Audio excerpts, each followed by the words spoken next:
YouTube, welcome back to our channel. I'm Nimra and today I'm going to talk about today's fortune, which is rain.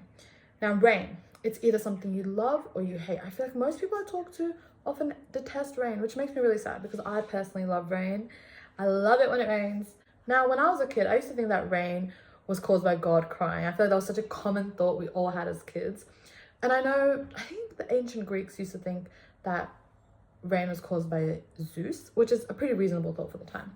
But either way, I feel like no matter which time period we're in, rain is just something that people have always kind of pondered about or always had their own theories about because it's such a huge part of our lives. We've all seen rain before. It's often used as symbols in literature. It's a really vital part of our livelihood.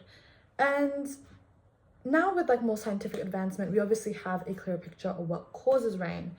And so today I want to talk a little bit about that because I find the water cycle interesting. I know that's kind of random thing to find interesting, but I do think it's quite interesting how water starts from the ground, goes up, and then comes back to the ground again. Also, I'm really sorry if I keep looking into the wrong lens. I have zero clue where to look right now. I'm not recording this on a camera, but yeah, I'm really sorry about that. So if I'm kind of like looking to the side instead of at you, my bad. So to understand rain, we have to be able to understand clouds. Clouds are everywhere. And there's a common misconception about clouds that even I was told when I was younger, and that's that they are made out of water vapor. Water vapor is just water in its gas state. Now, I was gonna say, look outside, you'll see a bunch of clouds, but I'm looking outside. Today's a bit of a gloomy day. I don't see any clouds, but I know yesterday I saw a bunch of clouds. So we can definitely see clouds. So they're not made out of water vapor. Simply put, clouds are made out of trillions and trillions of these tiny little water droplets. When surface water, that is water from oceans, lakes, even groundwater, come into contact with heat energy through sources of heat like the sun or sunlight, for example, they evaporate. Now, clouds can't form if there's no such thing as a cloud condensation nuclei, CNN for short. And what happens is like these water particles, they will rise into the air from the surface in the gaseous state. So they're water vapor because it's evaporated. But on their own, they're way too small to bond together. So they need a surface to kind of condense onto. And by condense, I mean turn back into a liquid or a solid state. These are usually just microscopic particles in the atmosphere, like the smoke from volcanoes, dust, pollen, pollutants. Pollution introduces a lot of particles into the air. But yeah, they're also hygroscopic, which means they have a tendency to attract moisture, which water vapor is. Water vapor is essentially moisture. Trillions and trillions of water droplets will condense, and that's what forms a cloud, a full cloud.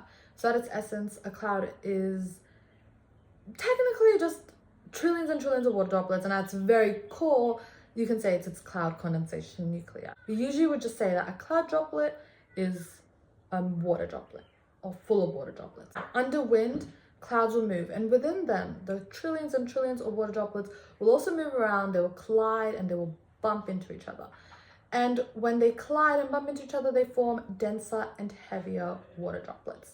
Now, a cloud can only support so much, so there will come a time when the water droplet is too heavy to stay suspended within the cloud. It's too dense, it's too heavy, and that's when these water droplets will fall to the earth as rain. There's other types of rains as well, such as acid rain. And acid rain used to really fascinate me as a kid. And as I see it, acid rain is just like a wider term for any sort of precipitation that does fall with acidic components. The main source of acid rain is sulfur dioxide and nitrogen oxides, because there's two types.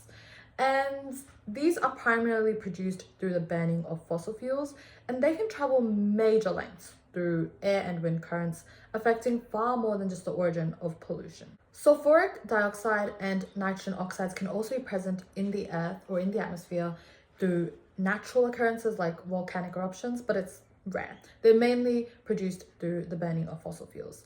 And once in the atmosphere, they will react with water vapor to produce acids, namely nitric acid and sulfuric acids. Acids then combine with water and other materials, lowering the pH of the precipitation and falling to the earth as acid rain. Thank you for watching this video. I'm sorry if I was being a bit awkward. I'm kind of new to this whole thing, but I'm sure I'll get better with time.